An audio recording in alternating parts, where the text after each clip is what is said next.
Somos cristãos ou religiosos?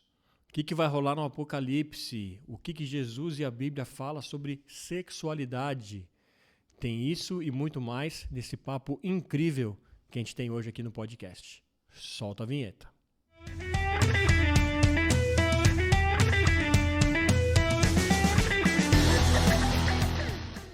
Dia, tarde, noite, seja o que for, seja muito bem-vindo aqui a mais um episódio do podcast Ponto de Fala. Isso mesmo, sempre trazendo pontos de vista que merecem um ponto de fala.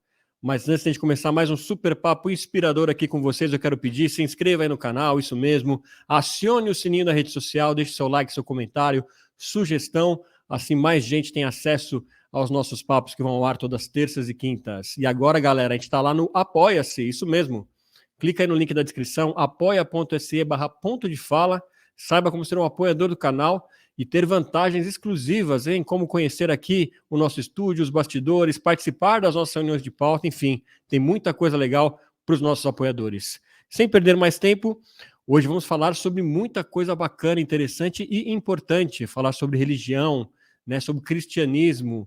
Afinal, estamos aí seguindo mais o amor de Cristo ou estamos mais com medo do Deus implacável do Velho Testamento? Para isso, para abrir nossa cabeça para várias ideias importantes a respeito, eu trouxe ele aqui, que é teólogo, psicólogo, escritor e um cara que eu admiro muito aí, que eu tenho acompanhado nas redes sociais, pastor Hermes Fernandes. Seja muito bem-vindo, meu caro. Olá, Fê, que bom estar aqui com você, meu amigo. Muito honrado com o convite.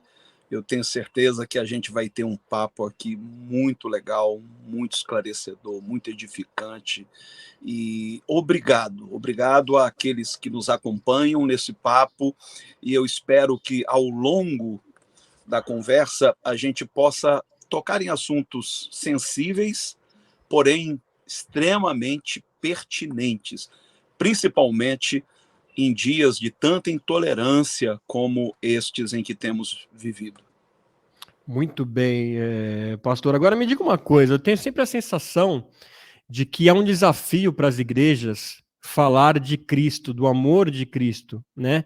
Dizer com mais clareza que para ser cristão basta seguir os passos de Jesus, o amor que ele trouxe para a gente aqui na Terra. A igreja prefere pregar o Velho Testamento? Estou errado disso ou isso acaba acontecendo mesmo? Infelizmente, Fê, as pessoas parecem ter perdido Jesus de vista. E toda vez que a gente perde Jesus de vista, a gente fica como os discípulos que estavam lá no Mar da Galileia. Você provavelmente se lembra desse episódio do Evangelho, e diz o texto que veio uma tempestade muito forte e eles estavam ali tentando salvar sua própria pele, cansados de remar contra a tempestade, e Jesus, o próprio Jesus, os havia despedido para que eles fossem à frente, porque ele precisava ficar a sós com o Pai. Então, enquanto eles navegavam, Jesus foi para um alto de um monte orar, se reabastecer espiritualmente. Mas lá do alto do monte, ele viu os discípulos em apuros. Interessante, porque os discípulos o perderam de vista, mas ele jamais os perdeu de vista. E o texto vai dizer que a pressa de Jesus em socorrê-los foi tão grande que Jesus desceu correndo e caminhou por sobre as águas. E quando os discípulos o viram, acharam se tratar de um fantasma.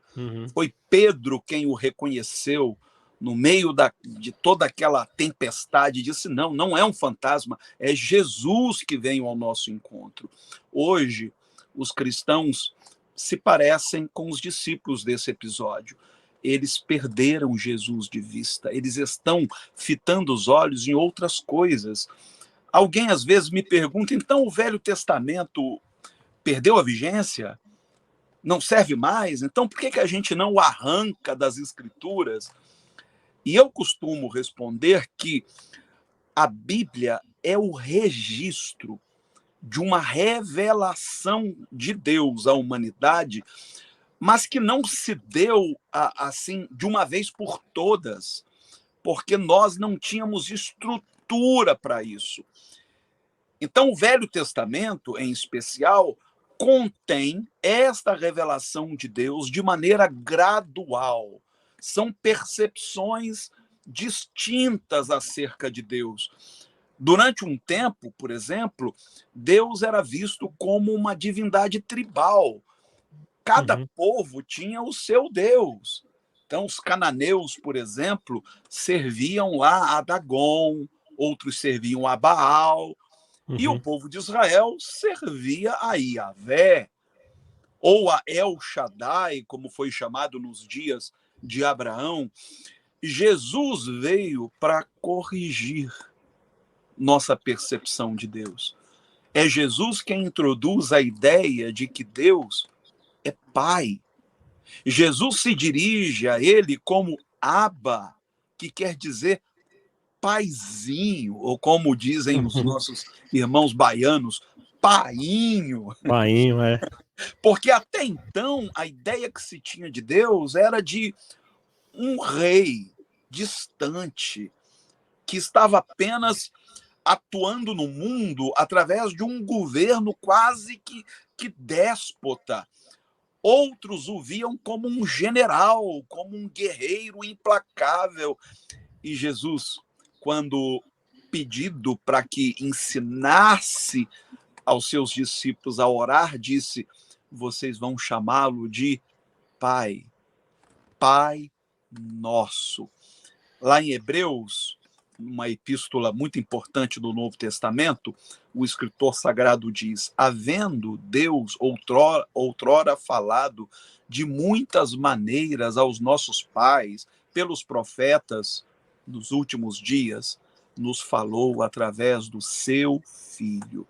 Então, Jesus é a palavra que se fez carne. Eu não sou um seguidor da palavra encadernada, eu sou um seguidor da palavra encarnada. A Bíblia é o registro da percepção que o homem teve da divindade ao longo dos séculos. Jesus é a correção desta percepção. Por isso que muitas vezes ele dizia: vocês ouviram o que foi dito? Pois eu vos digo. Quer dizer, o que importa para mim não é o que foi dito por Moisés, não é o que foi dito por Abraão. Eles tiveram percepções que precisam ser analisadas dentro dos seus respectivos contextos históricos, culturais.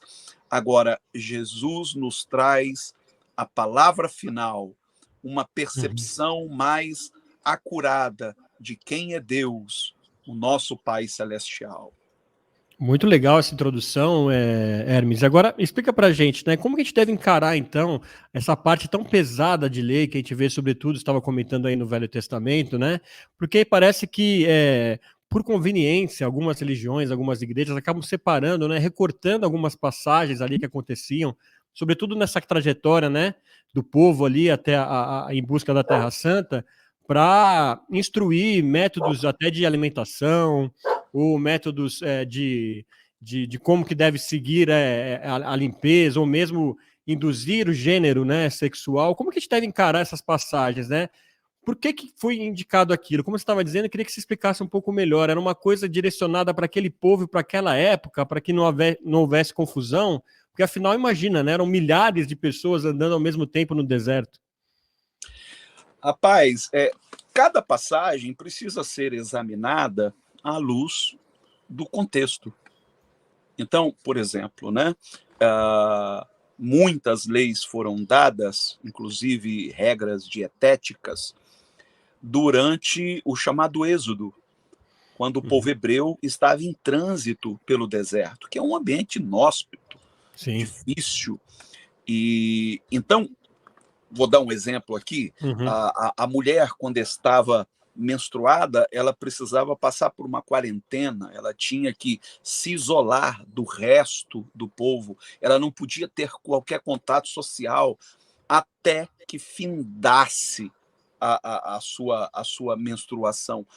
Ora, imagine você, nos dias atuais, depois de termos vivido uma evolução tão grande, tanto do ponto de vista da higiene pessoal, do conhecimento científico. Quer dizer, nós não vivemos mais no deserto, onde não havia água em abundância, onde as pessoas não podiam se banhar, como nós fazemos hoje. Aliás, graças aos índios, né?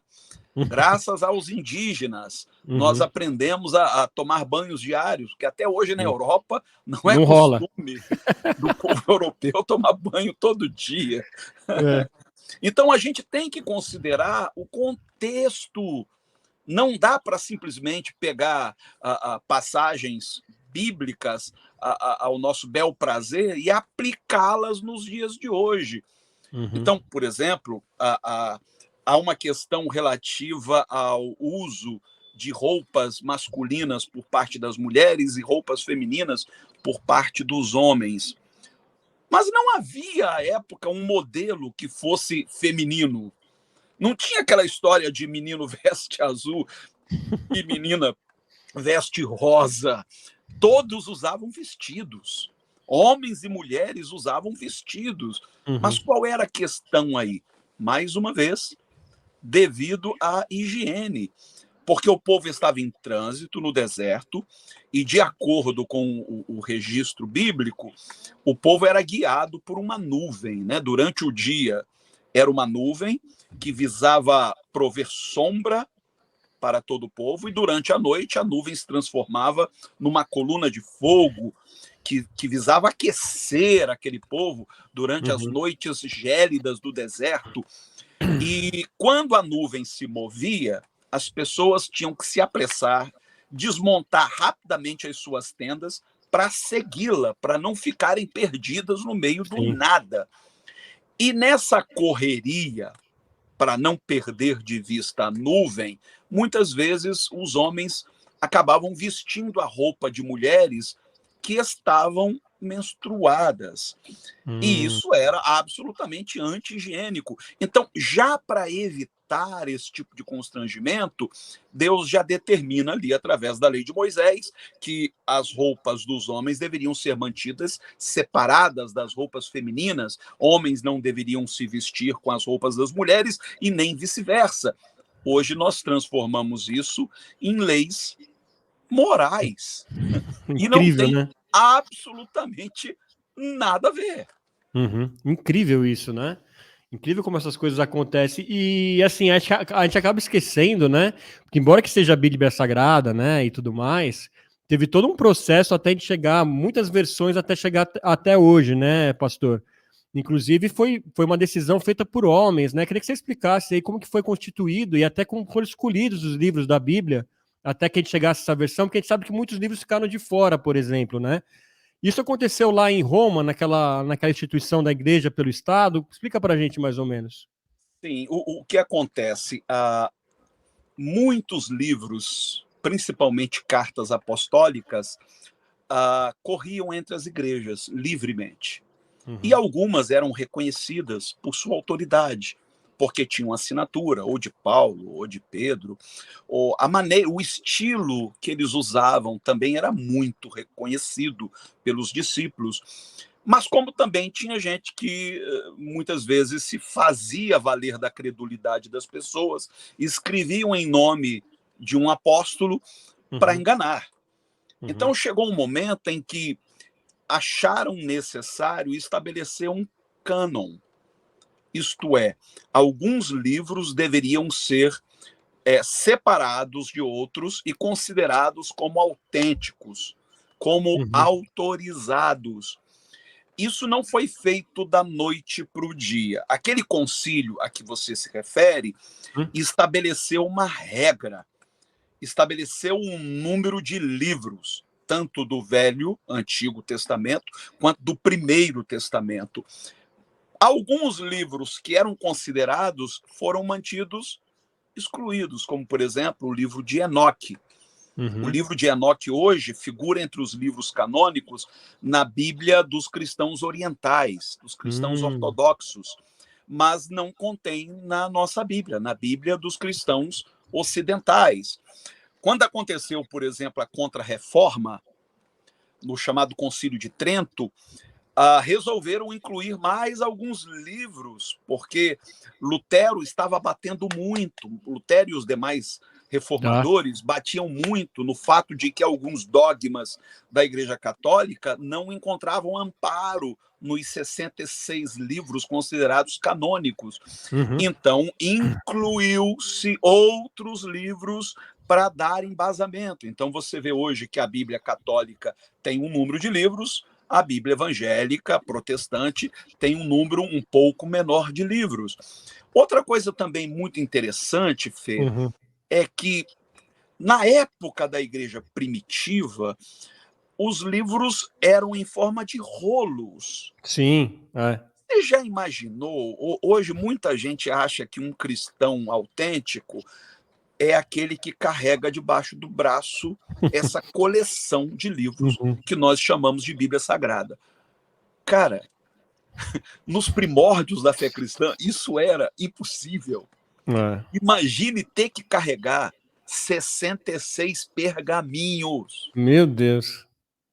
Não tinha como. Não tinha como.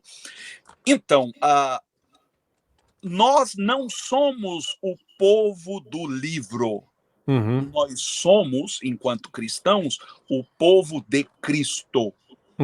Como eu disse anteriormente, a palavra de Deus é a palavra encarnada, é Jesus.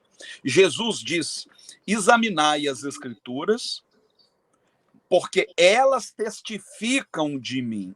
É mais ou menos, por exemplo, você pega ali a Via Dutra, a Via Dutra do Rio, em direção a São Paulo, e você vai ver placas dizendo São Paulo, faltam 400 e poucos quilômetros. Se toda vez que você vir uma placa escrito São Paulo, você parar achando que já chegou ao seu destino, você não vai chegar nunca. Porque as placas só servem para indicar o quanto falta para chegar. Exato. Ou para indicar se você está na direção certa. A placa não é o lugar. Da mesma maneira, a Bíblia não é a palavra de Deus nesse sentido. Ela contém, ela aponta na direção da palavra de Deus. Ela é uma placa. A palavra de Deus definitiva é Jesus de Nazaré.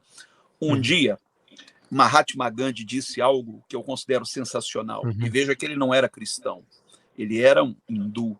Sim. Ele disse: se todas as bibliotecas do mundo fossem incendiadas, como aconteceu com a biblioteca de Alexandria, uma das maravilhas do mundo antigo, e só sobrasse o Sermão da Montanha, que foi, sem dúvida, o sermão mais importante pregado por Jesus, registrado nos evangelhos, famoso pelas chamadas bem-aventuranças, né? Bem-aventurados que choram, porque serão consolados, todos conhecem.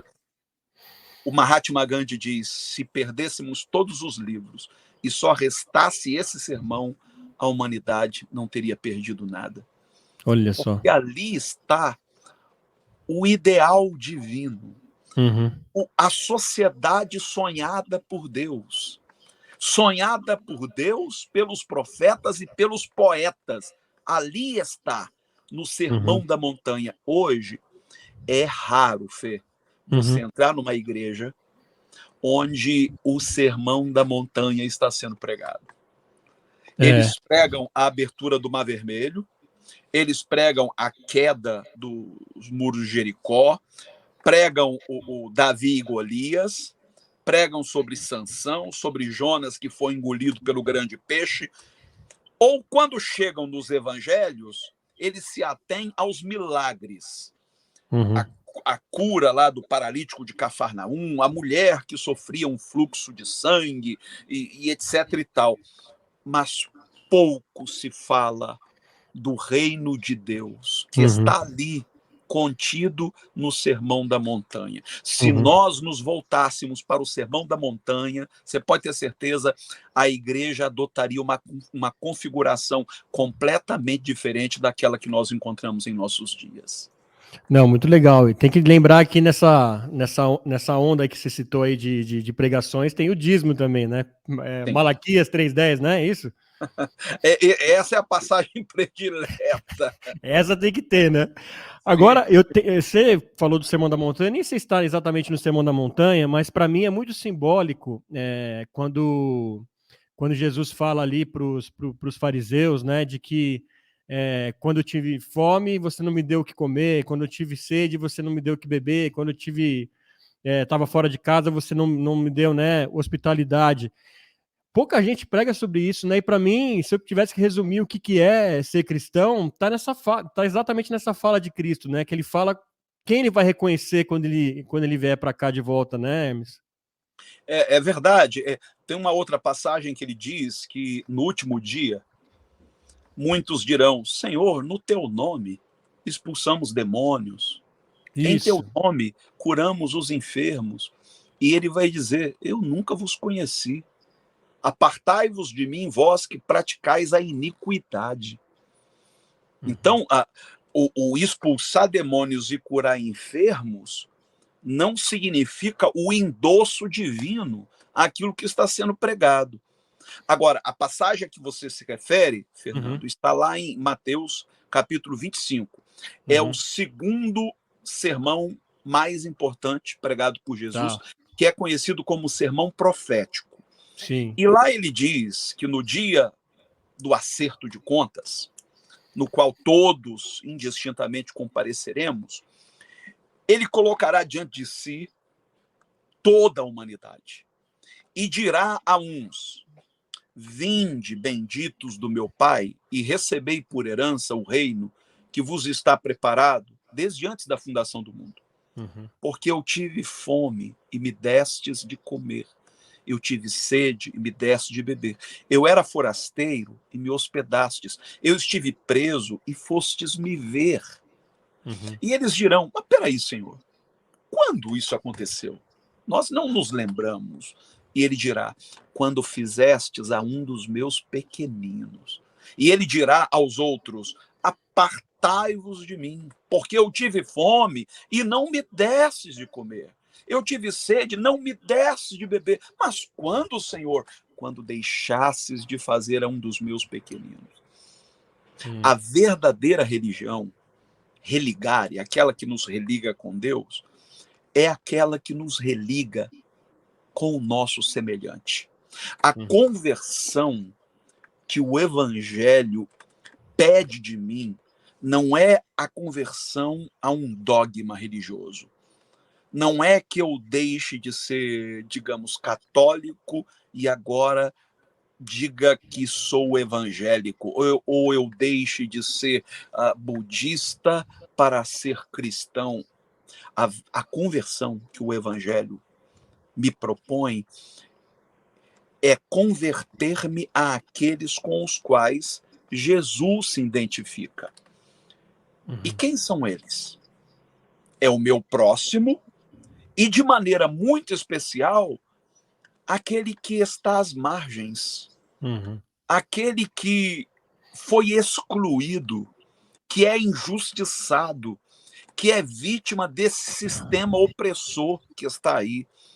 Quando eu me volto para estes, eu estou me voltando para Deus. Qualquer coisa que eu faça a estes, eu estou fazendo a Deus. Porque Deus não precisa de mim para nada. Uhum. Deus não precisa do meu dízimo. Deus não precisa das minhas ofertas. Deus não é adorado em templos feitos por mãos. Não Deus não precisa da gente habita, para fazer milagre, né? Tem não gente que acha que precisa. precisa de intervenção de alguém, nada, né? Deus não precisa de intermediários, de Isso. atravessadores. A proposta do Evangelho é que tenhamos com Deus uma relação direta, direta, de filho para pai. A religião, muitas vezes, sem querer julgar, por isso que geralmente quando eu falo de religião, eu me refiro à minha própria, porque é o Uhum. meu lugar de fala, né? Eu não quero falar Uhum. da religião de ninguém. Mas, na maior parte das vezes, a religião se coloca num lugar de intermediária, de agência, sabe? Como se ela estivesse agenciando em nome de Deus. Deus não precisa ser agenciado. O que Deus quer de mim, a única maneira que há de servir a Deus é servindo ao meu próximo. É quando as mãos que eu estendo aos céus em louvor passam a ser estendidas ao outro em amor. É quando os lábios que proferem palavras de exaltação a Deus, como se Deus necessitasse, sabe? É como se nós servíssemos a um Deus narcisista que precisasse de autoafirmação. Não, quando os lábios que exaltam a Deus agora se prestam a encorajar quem está prostrado, a levantar o caído. Esta é a verdadeira religião, que não tem uma marca, um rótulo, sou cristão, ou sou hindu, ou sou budista, ou sou seguidor do Islã, muçulmano, não importa. Deus quer saber aonde está o teu coração. Tem uma passagem lá em 1 de João, que eu acho fantástica, que o apóstolo diz, aquele que ama, conhece a Deus. Aquele que não ama, não conhece a Deus. Então não importa se o discurso vem travestido de religiosidade, se ele instiga o que há de pior nas pessoas, se ele nos incita a odiar o diferente, pode falar em nome de Deus, mas não tem em Deus a sua fonte de inspiração. Agora, palavras singelas, que muitas vezes não tem aquele verniz religioso, mas que é como um bálsamo derramado na ferida de alguém. Estas palavras, sim, têm em Deus a sua fonte de inspiração. Muito, muito legal, Hermes. E agora a religião acaba surgindo como um autocontrole, né, da igreja para controlar os seus fiéis, né? Porque eu sempre me questionei muito, Jesus não pregava dentro de um templo, né? Ele sempre pregava ou numa praia, no monte, na casa de alguém e tudo mais. E quando ele deixou a terra, ele falou, ide pregar o evangelho aos 4 cantos do mundo. Ele não falou para criar templos e chamar as pessoas para ir para a igreja. A gente acabou não fazendo durante a história o inverso, né? Construiu lugares para tentar chamar a pessoa para ir lá, enquanto a gente deveria estar indo às pessoas. Sim, é verdade. A igreja, ela começou a se preocupar com templos a partir do dia em que ela deixou de ser a revolução de amor proposta por Jesus para se transformar numa religião instituída. Qual deveria ser o nosso objetivo ao anunciar a boa nova, o evangelho? Não é simplesmente levar Jesus ao outro, como se eu fosse detentor da verdade e o outro fosse o selvagem, sabe? Um ser que estivesse à margem da revelação de Deus.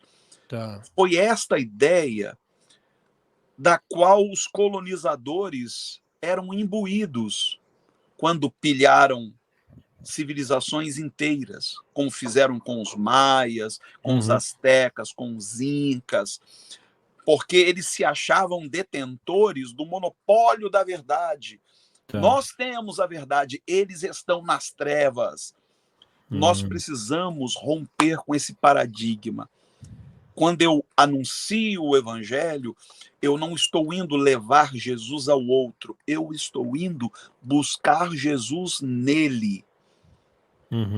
É uma mudança drástica de paradigma, porque em vez de alimentar a presunção de ser moralmente superior, de ser detentor da verdade absoluta, eu baixo a crista e vou na direção do outro com o objetivo de encontrar nele a figura do próprio Cristo.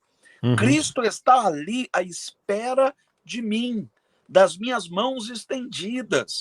Ninguém é melhor do que ninguém. Nós não podemos alimentar presunção de superioridade. É daí que vem a intolerância. É Uhum. daí que vem as perseguições.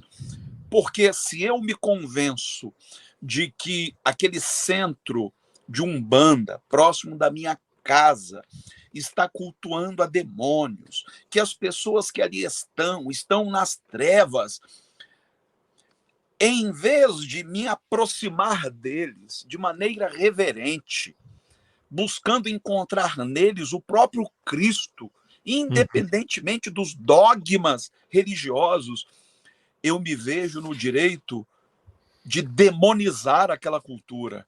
Uhum. Eu me vejo no direito de perseguir aquelas pessoas, como tem acontecido hoje, com muitos fiéis de religiões de matriz africana. Sim. Quem um dia foi perseguido não tem o direito de perseguir, porque sabe o quanto dói. A Uhum. igreja de Jesus, ela tem um histórico. Nos primeiros séculos, ela foi massacrada pelo Império Romano. Ela foi severamente perseguida. E agora a gente sai da condição de perseguidos Para para a perseguidor. condição de algozes, de É. perseguidores. Nós não temos esse direito, muito pelo contrário. Deus não nos enviou a converter ninguém à nossa religião. Deus nos enviou a amá-los. E Uhum. anunciar a boa nova é tão somente anunciar que Deus não está de mal com a humanidade, de que Deus está de boa. Ele está de braços abertos para receber a quem quer que seja. Será que o que está sendo pregado hoje pode ser considerado uma boa notícia? Uhum. Anunciar, por exemplo, um Deus que está disposto a enviar pessoas para o inferno para passarem toda a eternidade sendo torturadas. Isso te soa como uma boa notícia? É o medo, né? Agora eu ia entrar em algumas curiosidades barra polêmicas. Vamos começar por essa do inferno, então, já que você tocou no assunto, pastor. Primeiro, acho que assim, não tem cabimento, né? Como você disse mesmo, um Deus que é amor, né? Que mandou o seu filho aqui pregar o amor, deixar as pessoas queimando pela eternidade, né? Então, eu acho que aí há um erro muito sério de interpretação das pessoas quando isso é citado na Bíblia, né? Então, eu queria ouvir de um teólogo como você, né? Qual que é o sentido dessa explicação quando se fala, né, sobre inferno? Que para mim simplesmente é a morte, né? Acho que não tem essa de a gente ficar lá no céu olhando o pessoal, estão se ferrando aí, estão se queimando, né? Você imagina, né? O quanto os cristãos tiveram que buscar construir teologias que justificassem isso. Uhum. Por exemplo, essa ideia de que nós vamos estar no céu, desfrutando da presença de Deus, de todas as benesses celestiais, sabendo que pessoas a quem amamos durante a vida terrena estarão naquele exato momento sendo torturadas e por toda a eternidade. Aí Uhum. alguns vão dizer, não, mas lá no céu nós nem vamos lembrar que elas existem. Que coisa estranha, porque se fosse verdade, Vai dar um é, reset na nossa cabeça. porque se isso acontecesse, então eu não seria eu, porque Exato. eu sou as minhas memórias, tudo que eu carrego, tudo que eu aprendi ao longo da vida, enfim. Mas mesmo que isso fosse real, que de repente eu fosse submetido a uma amnésia, isso não apagaria o fato de que pessoas estarão sendo torturadas, quer eu tenha ou não tenha conhecimento disso.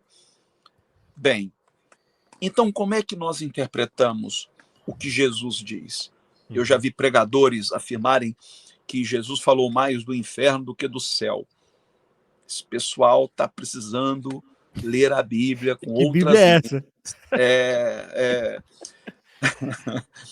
essa? A palavra usada por Jesus e que é traduzida nas nossas Bíblias como inferno é Geena. E o que é o Geena? Havia em Jerusalém, do lado de fora dos portões, um vale onde todo lixo, todos os dejetos produzidos pelos moradores de Jerusalém eram descartados, tanto orgânicos quanto não orgânicos. Era um verdadeiro lixão. Eu não sei se você já teve a oportunidade de ir a um lixão, Fê. Já. A gente faz um trabalho há 10 anos no lixão do Jardim Gramacho. A primeira vez que eu coloquei os pés ali, eu me senti no inferno. Quando eu vi seres humanos disputando com urubus. Meu Deus. É uma cena assim, não dá para descrever, não dá. E lá do lixão, daquelas montanhas de lixo do Jardim Gramacho, você consegue ver ao fundo o Cristo Redentor. E isso é um impacto, você diz, meu Deus, como pode um lugar como este hospedar tantos seres humanos? Pois bem, quando Jesus se refere ao Geena, ao lixão de Jerusalém, o que ele está falando? Ele está dizendo que há uma maneira de se viver que é autocentrada, que é voltada exclusivamente para si mesmo, que faz com que a vida humana ela perca de vista o seu real significado. E o que acontece quando a vida é destituída do seu real significado? Quando nós deixamos de viver para Deus e para o nosso semelhante e passamos a viver exclusivamente visando o nosso próprio bem, a despeito do que isso possa resultar na vida de outros. Aos olhos de Deus, isto é pecado. A palavra pecado não tem um sentido moralista que a religião atribui. Pecado é errar o alvo, etimologicamente falando. Então, eu fui feito para a glória de Deus e para o bem do outro. Se eu encontro o meu propósito, o propósito da minha existência, e passo a viver em função da glória de Deus, que se manifesta no bem comum, porque é nisso que Deus é glorificado, é no bem comum. Então, a minha vida, ela é revestida de significado. É o que Jesus chama de ajuntar tesouros no céu. Como é que você ajunta tesouros no céu? O céu é a representação da alteridade, do outro. Interessante porque Jean-Paul Sartre, filósofo existencialista, ele dizia que o inferno é o outro. Eu diria, sem querer discordar do grande Sartre, que à luz do evangelho, o outro é o céu. E só há uma maneira de juntar tesouros no céu. É investindo os meus talentos, investindo os meus recursos, visando o bem do outro, ou o bem comum.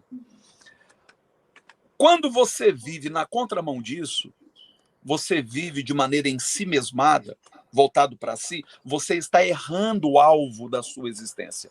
Tá. É a isso que a Bíblia chama de pecado. E qual é o resultado de uma vida ensimesmada? O descarte. O inferno nada mais é do que a representação metafórica de uma existência que não serviu a propósito algum. Uma existência absolutamente desperdiçada. Por isso que Jesus usava tanta figura do Geena. Este é o fim. É uma vida que não valeu a pena ser vivida. O grande Martin Luther King, que foi o defensor dos direitos civis dos negros norte-americanos, ele dizia: só vale a pena viver por algo que você esteja disposto a morrer. Se você não está disposto a morrer pelo bem comum, então você não vive, você apenas sobrevive. A sua vida não é revestida de um real significado. Sua vida não resultou no bem de ninguém, a não ser no seu próprio bem. Então, o convite do Evangelho é para que haja um deslocamento de eixo. Conversão é isso, é deixar de viver para si, é viver para Deus. E viver para Deus não é outra coisa que não seja viver para o bem do meu semelhante. Então o inferno não tem a ver com uma câmara de tortura, não tem a ver com passar a eternidade sendo ali torturado pelo diabo. Não tem absolutamente nada a ver com isso. Tem a ver com uma vida, uma existência que foi desperdiçada no egoísmo, na ganância, na avareza, no egocentrismo. Muito legal, pastor. Agora, nesse gancho aí já de inferno, a gente já lembra muito do Apocalipse, né? E a gente vê muita gente hoje em dia falando disso. Eu acho que com interpretações assim, muita gente tira da cabeça. Eu acompanho muitos outros pastores do podcast, enfim, que eu não acabo não concordando.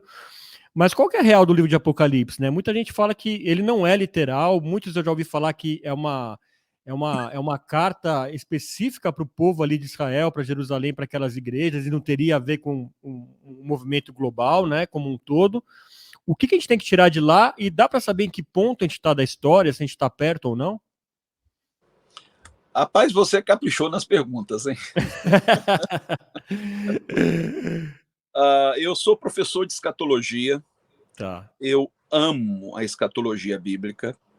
Por muitos anos, eu acreditava numa interpretação do livro de Apocalipse que é chamada futurista, que é aquela que acredita que as profecias contidas neste livro ainda vão se cumprir. Depois de examinar muito a questão, eu me debrucei por anos a fio. Eu, inclusive, tenho um livro da minha autoria chamado Apocalipse, que é um comentário, capítulo por capítulo, do livro de Apocalipse. Atualmente, eu só lancei o primeiro, na verdade, é uma trilogia, só saiu o primeiro. Ainda, apesar de já estar escrito, mas ainda não lançamos os 2 últimos volumes. E a interpretação que eu abracei hoje é conhecida como preterista parcial. O que seria essa interpretação? É a que acredita que a maior parte das profecias contidas tanto no livro de Apocalipse quanto no sermão profético de Jesus, a maior parte já se cumpriu. E se cumpriu ainda naquela geração, na primeira geração de cristãos. O próprio Jesus, quando proferiu o sermão profético, ele disse: não passará esta geração sem que tudo isso se cumpra. Tá. Jesus não poderia estar blefando. De fato, aquelas profecias se cumpriram. E o que culminou com a queda de Jerusalém. Jerusalém foi cercada pelo exército romano, sob o comando do general Tito, que era filho de Vespasiano, o então imperador de Roma. Manteve esse cerco por muitos dias e, finalmente, Jerusalém foi derrubada, seu templo foi incendiado e os judeus que lá restaram foram dispersos pelas nações. Cumpriu-se ali tudo que Jesus havia dito. E Jesus havia deixado os seus discípulos de sobreaviso. Quando vocês virem que Jerusalém está cercada, pernas para que te quero. Vazem. Vão para os montes. E os discípulos, justamente por terem se atentado para essa predição de Cristo, tão logo viram Jerusalém cercada, eles saíram. Eles evacuaram a cidade. E por isso foram poupados. Por exemplo, voltando para a questão do Apocalipse, você vai encontrar ali as bestas do Apocalipse. Isso. Quem eram as bestas do Apocalipse? A besta principal, eu diria, era o próprio Império Romano. Aquela era a besta do Apocalipse. A Babilônia, a grande Babilônia descrita em Apocalipse, nada mais era do que a Jerusalém dos tempos apostólicos. Ela havia se tornado na nova Babilônia. A nova Jerusalém, que você encontra na reta final do livro de Apocalipse, é a representação da civilização do reino de Deus. Não é para ser levada de maneira literal, né? As pessoas imaginam o cumprimento daquela profecia como no filme Independence Day. Sim. Como se a Nova Jerusalém fosse uma nave gigantesca que pousasse na terra. Não é isso. Tá. Aquilo é... Aliás, o livro de Apocalipse inteiro, ele é repleto de figuras de linguagem. Imagine se você levasse ao pé da letra, você ia acreditar que em algum momento vai surgir um dragão com não sei quantas cabeças. Quando eu era criança, eu ficava apavorado com o livro de Apocalipse. Eu também tinha medo. Eu assistia muito aquelas séries japonesas de Ultraman, de Spectroman. Sempre tinha um monstro no final. Sempre tinha um monstro que, para mim, era um monstro lá do livro de Apocalipse. Hoje eu entendo que o livro de Apocalipse, a maior parte já se cumpriu. A parte que não se cumpriu plenamente é a da Nova Jerusalém, que é a construção da civilização do reino. Aquilo para o qual nós estamos trabalhando. Nós estamos trabalhando na edificação desta sociedade sonhada pelos profetas, onde habita a justiça, onde haja paz, onde haja igualdade. Por isso que nós anunciamos o evangelho, não é para levar ninguém para o céu. Jesus disse na oração do Pai Nosso que nós deveríamos pedir para que a vontade de Deus fosse feita aqui na terra como ela é feita no céu. Quer dizer, a terra tem que espelhar o céu. Uhum. E é para isso que trabalhamos. Não é aquela visão escapista de que esse mundo tem que piorar para que então Jesus volte e arrebate a sua igreja. Não é nada disso. Jesus disse na oração registrada por João no capítulo 17, não peço que os tire do mundo. Ele não pediu para que Deus nos tirasse do mundo, mas que os livre do mal. O nosso lugar, onde devemos ser sal para realçar o sabor da comida, onde devemos ser luz para que as trevas da ignorância sejam dissipadas, não é no céu. O céu não precisa de nós. É aqui, é neste mundo, trabalhando por uma sociedade mais justa, uma sociedade mais solidária, uma sociedade, eu diria, fazendo uso de um neologismo, amorizada. Isto é, tomada, batizada no amor de Deus. E o lance do anticristo, do arrebatamento, até para a gente fechar essa parte do Apocalipse, Eita. Né? Muita gente fala, não vou citar nomes aqui, mas tem gente que parece que tem informante que fala, não, porque provavelmente o anticristo já nasceu e está sendo preparado, não sei o que lá. E como que é o arrebatamento? Que tem duas vertentes também, né? De que a igreja sai antes do anticristo e tem outra que fala que a gente permanece aqui nos anos do anticristo. Como é que é isso aí? Explica pra gente, pastor. Então, vamos lá. Vamos falar primeiro do anticristo. Quem fala de anticristo, quem usa esse termo é tão somente João. Paulo não fala de anticristo, nem Apocalipse fala de anticristo. É João, na sua epístola, que fala. E ele diz do espírito do anticristo. Ele não está falando de uma personagem histórica. Eu poderia até identificar algumas personagens históricas como um tipo de anticristo. Uhum. Qualquer um que se coloque no lugar de Cristo está imbuído do espírito do anticristo. Ser anticristo não é necessariamente ser contra Cristo. Esse prefixo no grego, que é traduzido na nossa Bíblia como anti, não significa ser contrário, significa se pôr no lugar de. Então, anticristo é qualquer um que se ofereça, que se apresente como a solução de todos os problemas. Uhum. Qualquer um que se auto-intitule o Messias, ou que tente suscitar nas pessoas esperanças messiânicas. Esse é anticristo. E isso não se aplica só a uma pessoa, isso pode ser aplicado a uma instituição. Qualquer instituição que se atreva a se colocar no lugar de Cristo como tendo a resposta a todos os anseios humanos é anticristo. Então, o anticristo não é uma personalidade, é um espírito. E João vai dizer na sua primeira epístola que aquele espírito de anticristo já estava entre nós. Quer dizer, não surgiria 2000 anos depois, sempre esteve. E vai caminhar conosco até o fim da história. Sempre haverá quem busque ocupar um lugar de proeminência que só cabe numa pessoa, Jesus Cristo. Agora, quanto ao arrebatamento, que é conhecido como a doutrina do arrebatamento secreto.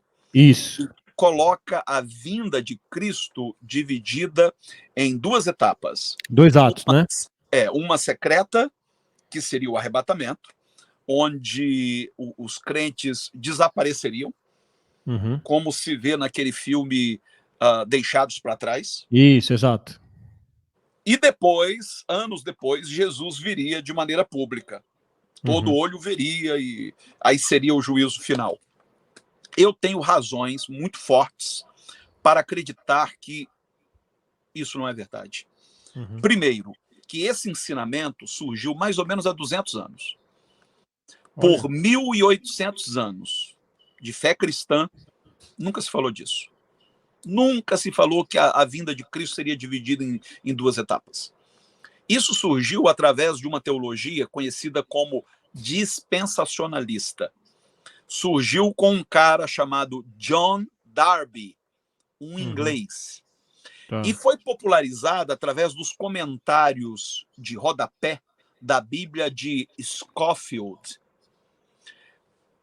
Pelo fato de muitos cristãos não conseguirem distinguir entre o texto em si e os comentários, achar que tudo é palavra de Deus, muita gente tomou esses comentários como sendo a mais absoluta verdade. E o que aconteceu de 200 anos para cá com esta escatologia escapista de arrebatamento secreto? Os cristãos que antes estavam sempre envolvidos com a educação, com a ciência, com a produção científica, as grandes universidades no mundo foram fundadas por cristãos.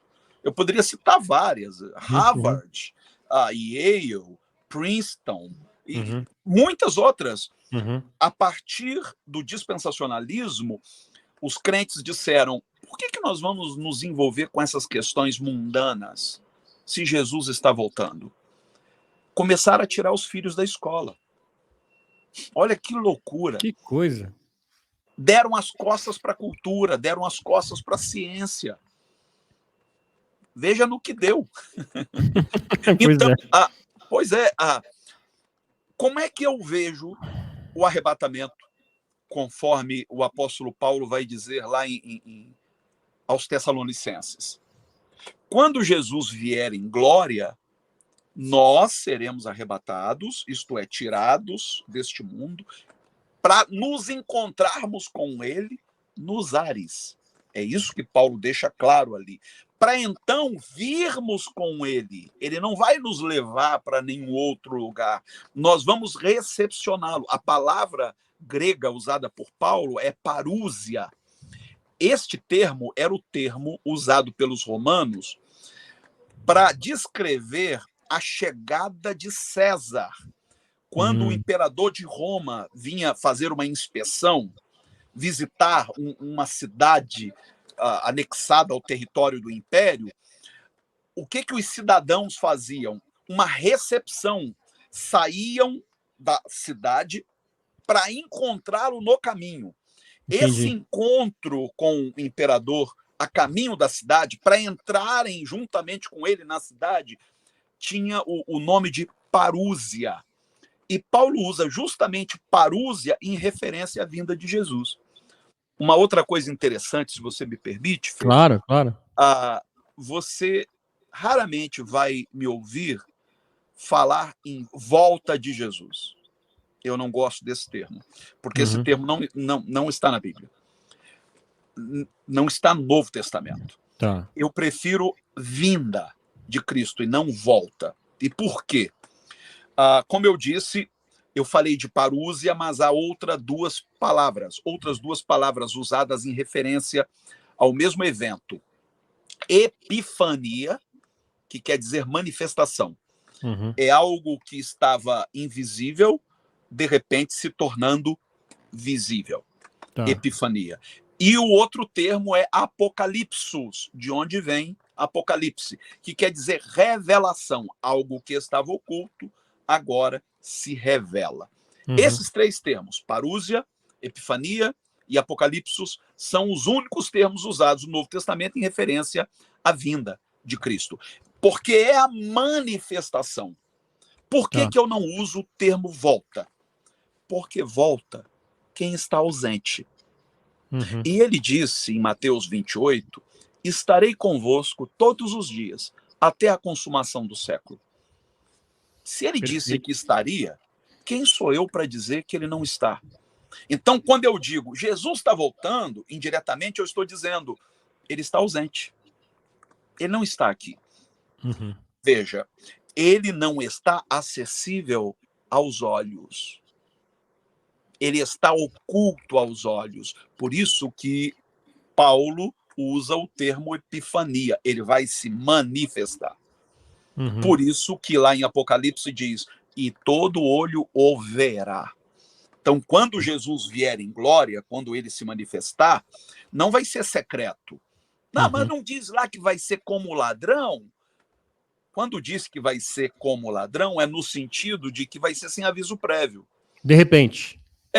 Você não recebe um bilhetinho do ladrão dizendo, hoje à noite eu vou roubar a tua casa. Ele chega quando ninguém espera.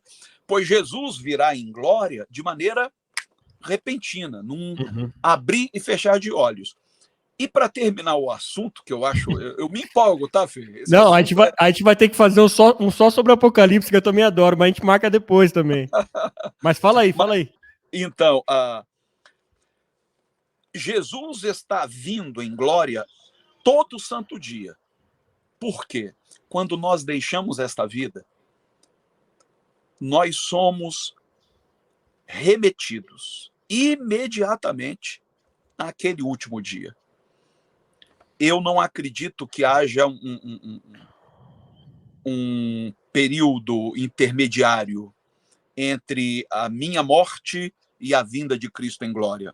Eu não acredito num estado intermediário, um lugar onde eu vou ficar esperando, porque o tempo é relativo ao espaço, à matéria. Sim. Se o meu espírito deixou o corpo, ele saiu da dimensão espaço-temporal. Então não há espera. Por isso, quando o meu espírito deixar este corpo, ele vai imediatamente para o momento derradeiro, o momento de acerto de contas. Então, para quem está deixando esta vida hoje, Jesus está vindo hoje. E mais, se eu partir... meu pai partiu há 22 anos. Tá. Se eu partisse hoje, eu encontraria meu pai exatamente no mesmo instante em que ele lá chegou. Existe ordem de partida, porque nós estamos encerrados dentro da dimensão espaço-temporal, mas não existe ordem de chegada. Então, se eu estou no meu leito de morte, cercado de amigos, chorando a minha partida, no momento em que eu abrir meus olhos na eternidade, eu vou reencontrá-los imediatamente, mesmo que eles morram 20, 30 anos depois de mim, porque na eternidade não há ordem de chegada. Eu sei que é um assunto que demandaria muito agora me tira a tempo. última dúvida. Porque na passagem fala lá, então, que primeiro vai ressuscitar os justos e tudo mais, né? Se você fala que quando você morre, você já está com Cristo. Mas como que se explica essa passagem, então, que vai ressuscitar na hora do julgamento? Sim. O que acontece? O ressuscitar é ser trazido de volta à vida, ok? Tá. Eu deixei este corpo, eu entrei numa dimensão atemporal, eu estive diante do tribunal de Cristo para ouvir dele o seu pronunciamento, só que não haverá um tempo em que eu vou viver sem corpo. Entendi. Porque o corpo não é simplesmente uma embalagem, é parte integrante do meu ser. Eu não moro num corpo, eu sou o corpo. Só que esse corpo está destinado a se decompor. Então, ao deixar este corpo, imediatamente eu sou levado ao último dia Entendi. e recebo do Senhor o novo corpo que me está destinado. Uhum. Esta é a ressurreição. Todos ressuscitaremos e mais. É pena que a gente não vai ter tempo para mergulhar um pouco mais fundo nisso. Mas quando Paulo diz, nós os que estivermos vivos, não, primeiro, né, os que estiverem mortos ressuscitarão, então nós, os que estivermos vivos, seremos arrebatados ao encontro do Senhor. O que Paulo está dizendo com isso? Que quem estiver vivo no momento em que Cristo vier em glória, não vai preceder quem já morreu. Todos se encontrarão com o Senhor ao mesmo tempo.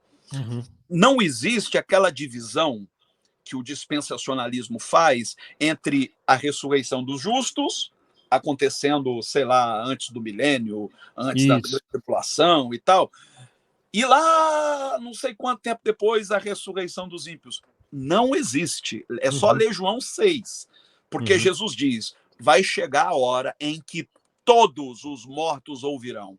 Ele não diz que isso aconteceria em 2 momentos, ele diz a hora, é numa única hora, num único momento, todos os que estiverem mortos ressuscitarão. Perfeito, muito legal. Esclareci algumas coisas, mas daí a gente vai fazer um episódio depois só sobre isso, que eu acho fantástico estudar em cima disso. Agora, uma dúvida, pastor. Eu vejo os religiosos se apegando muito à sexologia, né? Passando o pano, entre aspas, até perdoando outros tipos de coisas que eles consideram pecado, mas mexeu com o sexo parece que é a coisa mais abominável, né? Das escrituras ou mesmo de Cristo. O que eu, pelo que eu lembro de que eu estudei a Bíblia fala muito pouco sobre sexo e não sei se em algum momento fala sobre identidade de gênero, por exemplo, né? Por que a religião se apega tanto a essa parte, né? Visto que é muito pouco comentado e Jesus, quando esteve aqui, acho que não falou uma linha sobre isso, né? Ô Fê, a religião sempre teve problema com tudo o que é relativo ao corpo, ao prazer.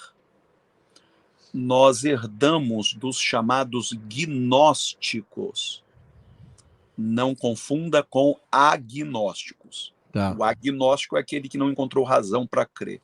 O gnosticismo foi um movimento que surgiu dentro do cristianismo grego, que introduziu conceitos platônicos dentro do cristianismo. E a ideia de que tudo que é material, tudo que é corpóreo, tudo que é físico, que é carnal, é mal. Portanto, tem que ser rejeitado. E tudo que é espiritual, etéreo, intangível, é bom e deve ser buscado. Há um grande mal-entendido aí. Aliás, graças a esta heresia, porque foi classificada como tal, nós temos a maior parte do Novo Testamento. Por quê? Porque a maior parte do Novo Testamento foi escrita justamente para contestar essa heresia. Então, quando você encontra João dizendo no princípio era o verbo, e o verbo era Deus, estava com Deus, e o verbo se fez carne, você não percebe, porque foi dito em outro contexto, mas o que João está fazendo ali é confrontar o gnosticismo, porque era inadmissível para um crente gnóstico acreditar que Deus, sendo tão puro, se faria carne. A prática do jejum, conforme é feita nos nossos dias, tem muito de gnosticismo, por exemplo. Sim. Porque tudo que é prazeroso eu atribuo ao mal. E comer é algo prazeroso. Então, se eu quiser me santificar, se eu quiser ser aceito por Deus durante aquele momento de consagração, eu devo me abster de qualquer coisa prazerosa. então eu vou me abster de comida. É um conceito de jejum que não tem a ver com jejum praticado lá no Velho Testamento. É Sim. algo realmente gnóstico. E Paulo, em Timóteo, combate isso. Chama até de doutrina de demônios. Porque ele diz, tudo que Deus criou é bom e não há nada que ser rejeitado, sendo recebido com ação de graças. Palavra de Paulo a Timóteo. Onde é que a sexualidade entra nisso? O sexo é prazeroso. Devido à nossa herança gnóstica, nós passamos a acreditar que o sexo é um mal necessário. A gente tem que fazer para se perpetuar, para reproduzir. Mas se der para evitar prazer, melhor, porque o prazer é pecaminoso. O prazer não é pecaminoso. Meu Deus. O prazer é criado por Deus, gente. Deus criou o prazer, Deus criou o sexo. Enquanto Deus, sendo tão puro, se fez carne, o diabo segue sendo só espírito. E nem por isso ele é bom. Que loucura. Olha que loucura. Como a gente precisa como a gente precisa mudar a nossa percepção acerca das coisas criadas, e isto inclui, naturalmente, a sexualidade. E Jesus falou tão pouco sobre isso. Você não encontra Jesus gastando 1 segundo do seu ministério para combater a homossexualidade. E a homossexualidade já existia. Quer uma prova disso? Quando o centurião vem pedir a Jesus pelo seu criado, que estava quase morto, a palavra grega usada ali para criado é uma palavra que era usada em referência a escravos que prestavam favores sexuais aos seus amos, aos seus senhores. Era comum entre os romanos ter um escravo com 13, 14 anos só para lhe prestar favor sexual. Olha. Então a relação era de natureza homoafetiva. Para que aquele centurião se expusesse daquela maneira, a ponto de publicamente rogar a Jesus pelo seu criado, é porque o que ele tinha com esse criado não era só uma relação de senhor e escravo. Nem era só uma relação de cunho sexual, era uma relação que envolvia afeto. Jesus o repreendeu por isso? Pelo contrário, Jesus ainda foi capaz de enaltecer a fé daquele homem, de dizer, eu nunca encontrei, nem mesmo em Israel, tamanha fé. E atendeu a solicitação do centurião, enviou uma palavra e o seu criado ficou são. Então, infelizmente, hoje, nós demonizamos o sexo, nós demonizamos todo tipo de prazer sensorial, e quando entra no campo da homoafetividade, nós simplesmente classificamos como sendo abominação. Você sabe quantas passagens ao longo das Escrituras supostamente abordam o tema homossexualidade? 6. Tem uma no Velho Testamento que usam muito, né? De que Sim. não se deitar com um homem, uma coisa assim, não é? Enquanto há pelo menos 2.000 passagens que falam de justiça social. Por que a gente fala tanto do que Jesus nem sequer fala? E aquilo que de fato é caro ao reino de Deus passa batido, porque depõe contra o nosso egoísmo. Então você vai lá em Levítico, por exemplo, 18, 22, se salvo engano, onde se fala com homem não te deitarás, como se fosse mulher, é abominação.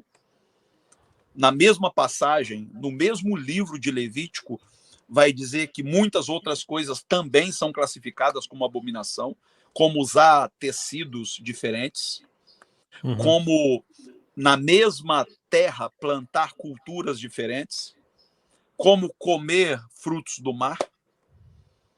No mesmo livro de Levítico vai dizer que o pai tem direito de vender a sua filha como escrava. Vai dizer que um filho desobediente deve ser levado à porta da cidade para ser apedrejado até a morte.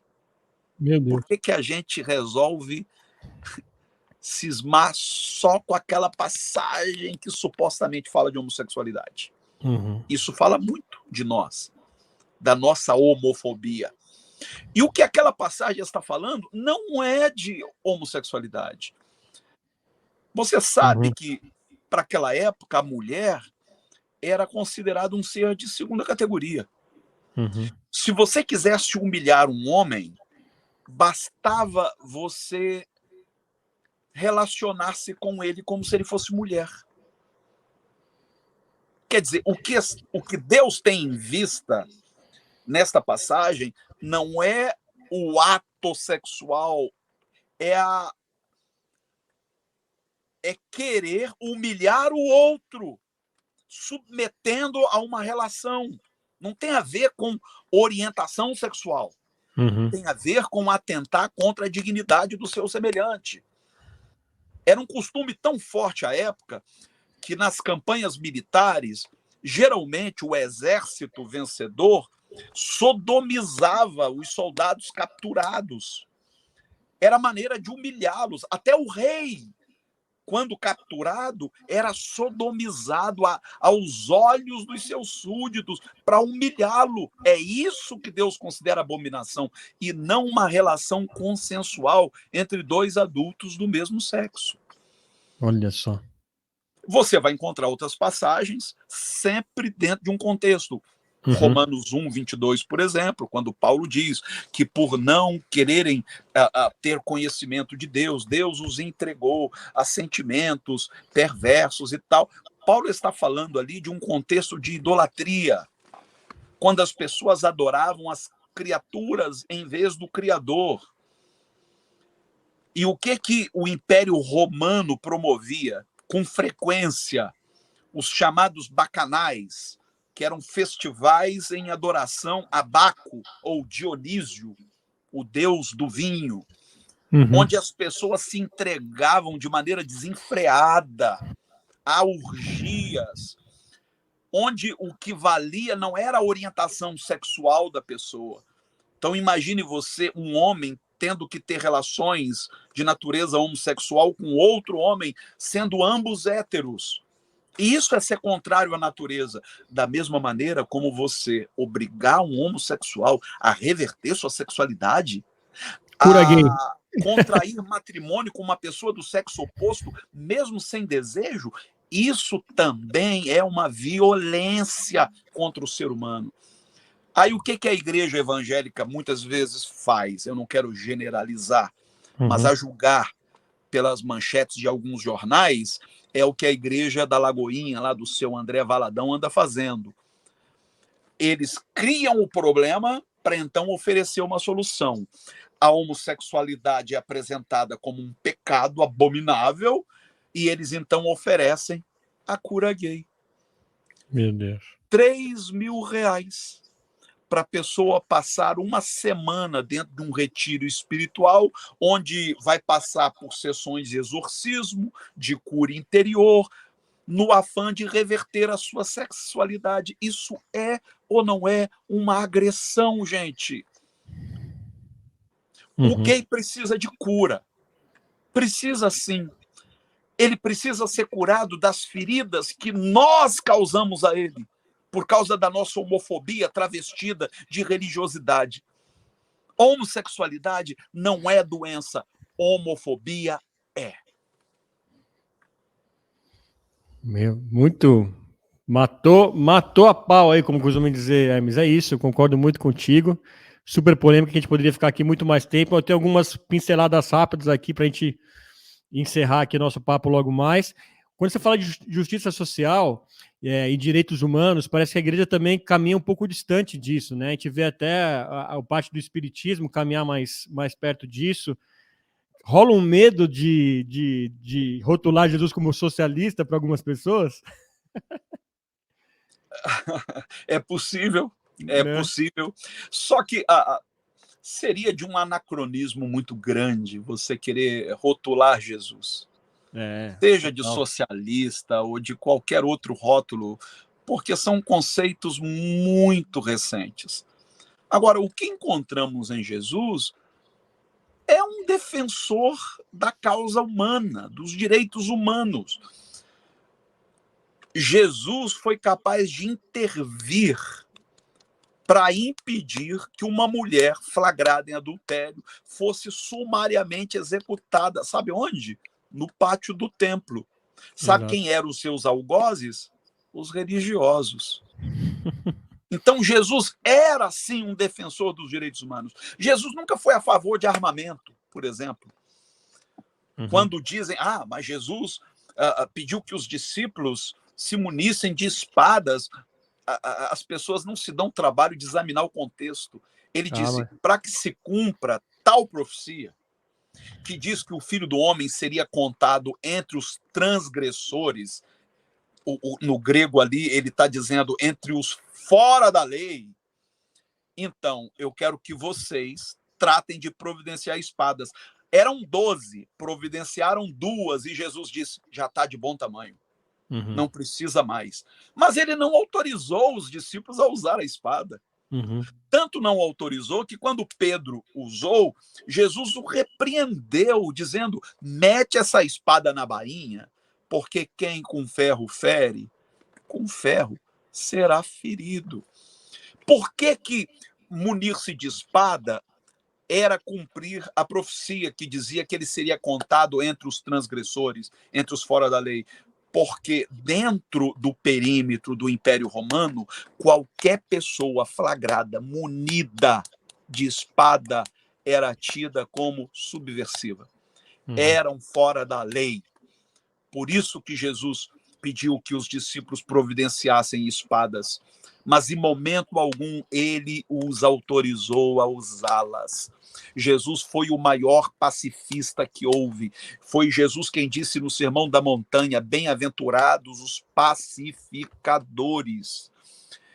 Era desta fonte que Mahatma Gandhi bebia.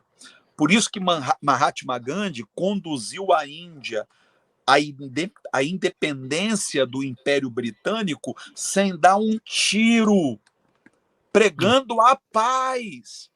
Por isso que na luta pelos direitos civis dos negros nos Estados Unidos, você encontra Malcolm X de um lado e Martin Luther King de outro. Malcolm X acreditava que o uso de armas se fazia necessário, enquanto Martin Luther King dizia, não, nós não vamos reagir aos insultos, nós não vamos reagir à violência. Quando eles vierem nos ferir uma face, nós vamos fazer o que Jesus ensinou, oferecendo a outra face. Parece até que agir dessa maneira é assinar um atestado de idiotice. Mas o que Jesus intentava nos ensinar com esta palavra é que violência só gera violência.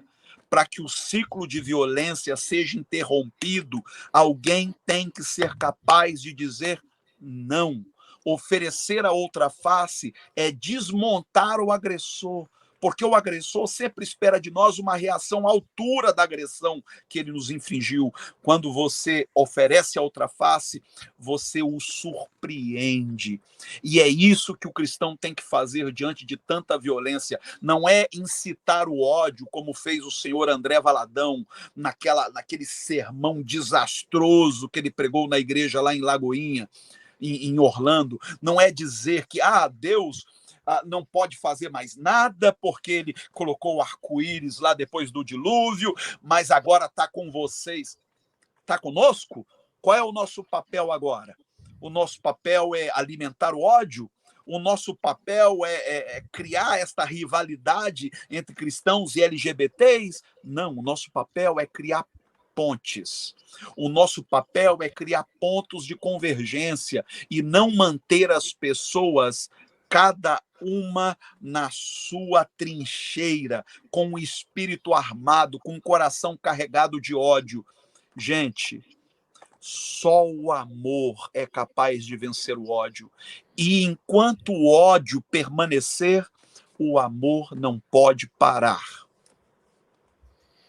Que palavra abençoada, pastor Hermes, e legal a gente terminar assim com essa inspiração sua. Eu tenho uma lista de coisas que eu tinha que tratar contigo ainda, mas nosso tempo aqui do podcast não permite. O que é legal, porque a gente ficou convite aí para mais para frente a gente voltar em alguns temas aí interessantes, né, para a gente tratar. Ficou muita coisa faltando, a gente se aprofundar.